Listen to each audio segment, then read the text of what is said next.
Кучешки стутлаха от коридора на Берковската болница. В отделенията и идея по-топло, но и там парното не работи от часове. Хепни го да виж студено. А вие как издържате? Ето, движим се. Нагоре-надоле да не замръзнем. В една от северните стаи на вътрешно отделение буквално моржува 84 годишен пациент. Знам, че е много студено. С чорапи съм, с 4 отдела съм и ръцете се ми давят вътре под отделата. Не се ли притеснявате? Там е буквално непоносима обстановка. Ние какво направим?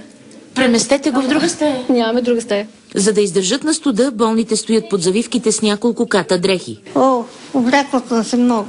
Пижама, отдолу тениска, една жилетка с дълъг ръкав и елечето и отгоре и си ми е топло. Два пъти аз откак съм тук, се свършва газта. Минат сестрите ни кажат, включете си печка, кой какво има и докато дойде. Оказва се, че с месечния лимит от 78 000 лева, отпускани от касата, здравното заведение едва свързва двата края. От тях по 10 000 гълта само отоплението. Периодично пускаме и спираме парното от икономическа гледна точка.